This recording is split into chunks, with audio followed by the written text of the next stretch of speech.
La Banque Centrale Européenne, la BCE, va-t-elle nous surprendre et surprendre les marchés la semaine prochaine? Elle se réunit jeudi. C'est pas le scénario le plus probable, mais bon, il n'est pas impossible non plus. Bonjour Stéphane.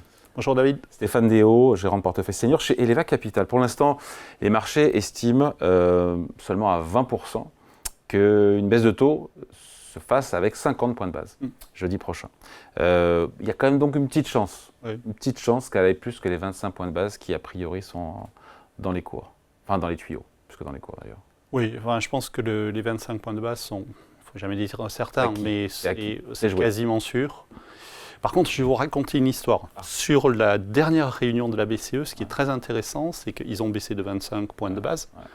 Le marché n'a rien fait, n'a pas du tout réagi. Pourquoi? Parce que c'était préannoncé, tout le monde s'y attendait, tout le monde le savait, donc ça ne bouge pas. Et après, une demi-heure plus tard, vous avez la conférence de presse de Christine Lagarde, et là, les taux baissent très nettement. Pourquoi? Parce qu'elle a envoyé un message qui était beaucoup plus dovish, comme on dit en jargon de banque centrale, en disant, voilà, prudent, en disant, la croissance, il y a des risques, l'inflation a baissé plus qu'attendu, etc., etc.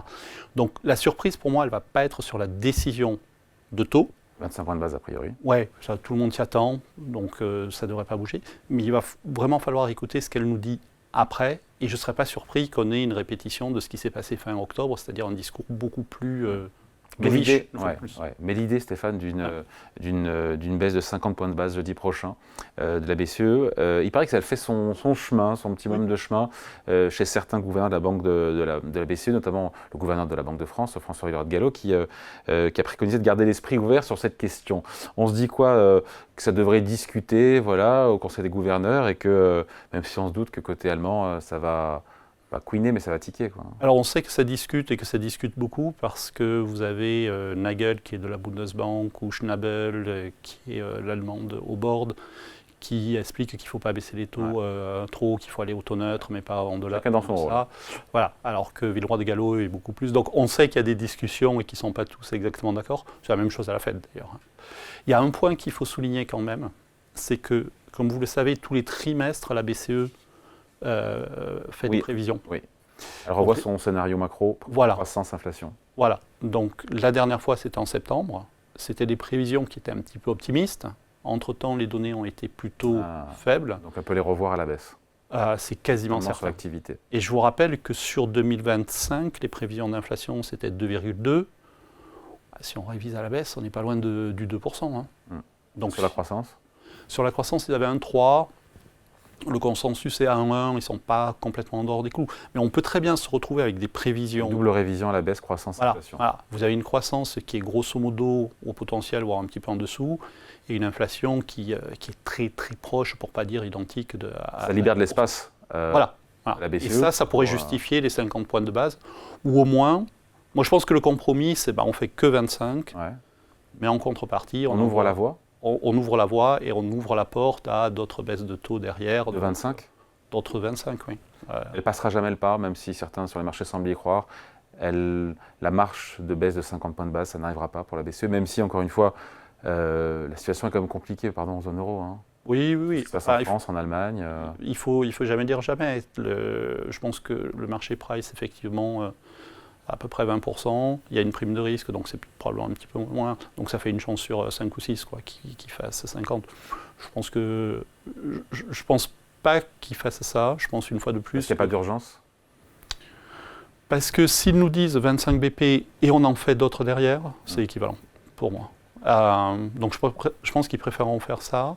Parce que si vous faites 50 BP, le marché va tout de suite commencer à se dire est-ce qu'ils vont refaire 50 ou est-ce qu'ils vont faire 25, donc vous donnez de l'incertitude. Alors que si vous faites 25, on a déjà fait 3 fois 25.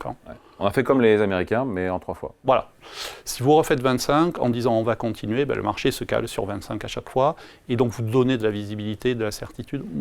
Enfin, je ne suis pas à la BCE, heureusement, mais je pense que c'est une solution plus raisonnable que de faire un 50 BP. Même si... Il faut justifier. Quand il y a 50 BP, il faut le justifier. Oui. Parce que ça peut être pour le coup mal interprété aussi. Oui, complètement. On voit l'incertitude politique, bon, vous l'avez mentionné, il y a quelques petits problèmes en France, j'ai cru comprendre. À la marge. Oui. Et on a des élections en Allemagne en février, donc une coalition qui arrivera quelques semaines, voire quelques mois plus tard. Et puis à Trump, pardon, il y a la BCE qui va commencer à s'interroger sur l'impact qu'auront les hausses de droits de douane, parce qu'il y en aura évidemment sur l'Europe, on passera après la Chine et le Mexique et le Canada, mais il y en aura aussi pour nous. Quel impact ça aura sur la croissance française, enfin européenne, sur l'inflation? Il y a des forces contraires qui vont s'appliquer et ça, la BCE va devoir regarder. Oui, complètement. Alors après, sur les tarifs, moi je suis un petit peu dubitatif sur le fait qu'il y a un impact important. D'abord parce qu'on parle de 10%. Alors je ne vais pas prévoir ce que va faire ce cher Donald, c'est toujours un peu... Même il ne le sait pas. Donc, Oui, mais 10% avec un dollar qui s'apprécie, finalement, pour les entreprises françaises, c'est pas énorme. Et surtout, il veut mettre des taxes à l'importation beaucoup plus fortes sur la Chine. Donc ça veut dire que la Chine perd beaucoup plus de compétitivité que l'Europe. Donc on pourrait regagner des parts de marché sur les exportations aux États-Unis qu'on prendrait à la Chine.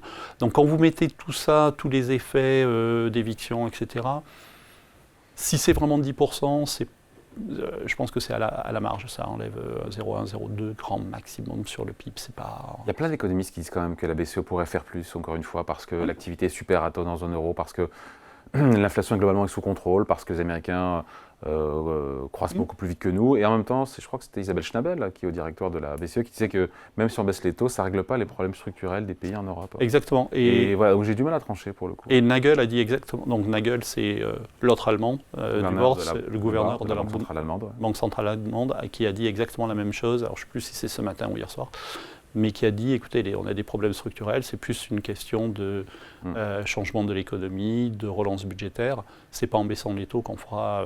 c'est discutable aussi, quand même. Oui, ça se plaide, mais ça se discute complètement. Il y aurait un signal quand même qui sera envoyé, encore une fois, psychologique, pour tous les acteurs, notamment économiques, d'avoir une BCE qui soit, encore une fois, plus agressive sur ces baisses de taux. Ça enverrait un signal, et on en a besoin. Je pense qu'il ne faut pas confondre deux questions. Il y a une question, c'est qu'est-ce qu'il faudrait faire ?